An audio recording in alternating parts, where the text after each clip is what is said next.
Today, on the Cycleaus Podcast, we talk to Grant Jenkins, a leading strength and conditioning coach in Australia, about the effects of strength and conditioning, recovery, and healthy eating on the cyclist body. I really hope you enjoy this one. Thank you. Okay, so who are you and what is Propel? So my name is Grant Jenkins. I'm a strength and conditioning coach. I'm also an exercise physiologist. The exercise physiologist is really the health-based stuff, and the strength and conditioning is more the performance-based stuff.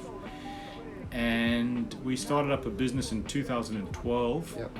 I was actually at Wimbledon with a tennis player at the time, and I wanted to start my own business, my own consulting, my own ability to train athletes. So Propel actually has two arms. We have Propel Fit, which is typically our general population, and then we have Propel Perform, which is for our athletes who are training for states, worlds, or nationals competition. Yeah, cool. So what I'm going to ask is, do you believe it's beneficial for cyclists to have a strength and conditioning program with their racing? All right, so I'm going to give you a very nuanced answer. Well, the first answer is yes, I do believe that, and I'm a strength and conditioning coach, so you could expect me to say yes. But here's the thing, Matt.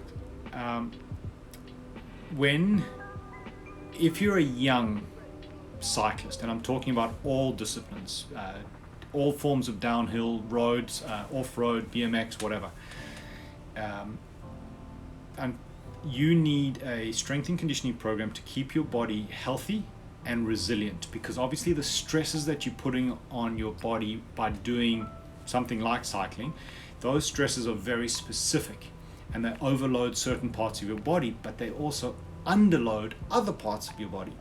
So a young athlete, a young cyclist needs to keep that balance in check as much as possible and possibly prevent injury.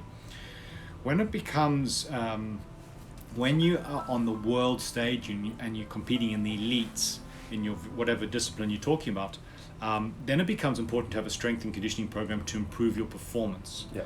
So that's where you'll get very, very specific. And now is a time of your career you don't really care too much about the imbalances.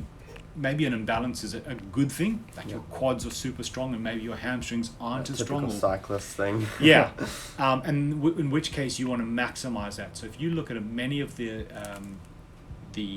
top cyclists, they have some kind of gym program. But I will say this, and this comes back to your question earlier about what do I do. I'm a level 3 strength and conditioning coach. Yeah. And I worry that some cyclists will go and choose any personal trainer or any level without looking at their their experience or their qualifications. Yeah. And so you don't want to be on a bodybuilding program. You don't want to be on a general fitness program. You want to be on a program that is specific to you. Yeah. And unfortunately, many parents and athletes and cyclists don't have a filter to recognize that. So it's not so much should you be on it or not. You should be on it, but it's the right program that fits you. For the job. Exactly. Because if you're on the wrong program, it's going to either compound those imbalances or maybe create its own set of injuries or problems. Yep. Okay. So going on from that, with the whole imbalance, do you believe there's any relevance in the myth that cyclists only need to train their lower body?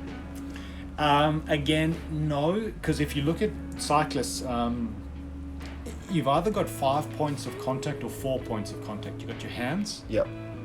So there's 2 of them. Yep. You got your glutes or your butt or your hips or whatever you want to call it, and you've got your feet. And if you're out of the saddle, then you've got the 4 points of contact. Yep. And you need to be strong in all of that. Now, I will say this. There's a myth in cycling, and I remember I also work with swimmers and I work with a number of other athletes.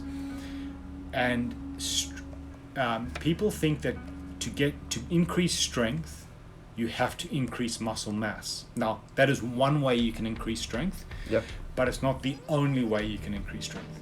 So our goal, if you think of some of the mountain bikers that you've trained in here, their body weight didn't change over years, but their strength went up. Yep. So if you think of power to weight ratio, that's what you want. So it's another probably myth out there that you need to put on muscle mass to increase strength, and that's exactly the opposite of what you want to do as a cyclist for most events. Obviously with our BMXs, if you think of that, they are cycling almost downhill from start to finish with a few jumps in between, and there the body mass thing is not as important. But typically a lot of your road cycling events and like your cross country mountain biking and stuff, you need to be as light as possible but as strong as possible. Yep. Okay.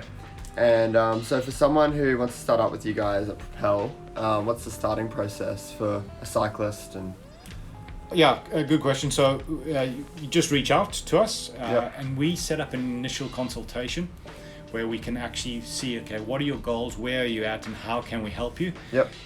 During that time, we look for imbalances, we look for what aspects. So for example, we want to make sure that you can produce the same amount of force on the right foot and the left foot, right leg and left leg. We want to make sure all that's good. We often talk, and you've probably heard us say this 1,000 times, healthy hips, healthy athletes. So we make sure that's all. That's all. We make sure that's all good. And then we'll take you through a process of building your athleticism, especially if you're a young athlete. You build your athleticism, and then we look at improving your performance. Yeah, and you obviously have a nutritional background, so nutrition should underpin all aspects of performance, both in the gym and on the bike. And that's a massive component. It's also something that I think a lot of people. Actually, I remember a few incidences where we bumped into at some shops, and I wasn't really happy with what I saw you buying. Some messages from Luke. Yes. Nutrition underpins. But I do feel, especially as a sport, and I'm generalizing here, of cycling, there's an over focus on supplementation. And an under focus on getting healthy eating right done, like your healthy nutrition. I always remember you saying that, the whole got to be eating right before you start worrying about the supplements and all that kind of stuff. In other words, what mom cooks for dinner may be more important over the long term than the supplements that you're taking on the ride, or what you have for breakfast, or all that kind of stuff, and making sure that's taken care of first. Especially over the long term. In the short term, of course, you're going to get, like, if you take a little caffeine thing or a little gel or goo or something like that, you might get a little kick. But over the long term, the healthy nutrition, what you eat at home, is probably more important than what you're eating on the bike. And then later on, once you're competing at a level and you've got all that stuff sorted out, that's the best time to explore caffeine, creatine, and all that kind of stuff. And just one last thing, so a lot of riders that I know struggle with their post ride recovery. What would be like one tip or one meal that you say would be beneficial after, say, like a 3-hour ride? Okay. Look, here's a couple of things. The body doesn't like to go from 0 to 100 too quickly. So in other words, you don't want to wake up at 4 a.m, jump on your bike and start sprinting. But at the same token, it doesn't like to go from 100 to 0 too quickly. So at the end of a long ride, putting your bike on the car, just jumping in your car and driving home for an hour.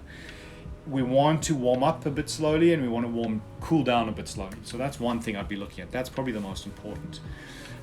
As soon as possible, I like to get protein and carbs into the body. So protein, your eggs, your meat, or some version of that, and some kind of carbohydrates. But not too many. That's another thing. I think in cycling there's too much of an emphasis on the carbs. But again, it's a really strong idea in a lot of riders. And especially like on a 3-hour ride, do you know? We can get into this another time, and that can be a whole nother discussion. But on a 3-hour ride, the carbohydrates are less important than we've probably been led to believe. Totally different thing for a sprinting event. Sort of under 30 seconds or something like that, or maybe a BMX event of 32, 33 seconds. But I would be looking at getting some good quality protein in. Funny enough, I don't really emphasize hydration, and I'll tell you why. It's because I think if you've got a water bottle there, you'll probably sip on it, or your thirst, I believe you can trust your thirst. And there's a lot of myths out there that saying you can't, or you've got to drink ahead of your thirst.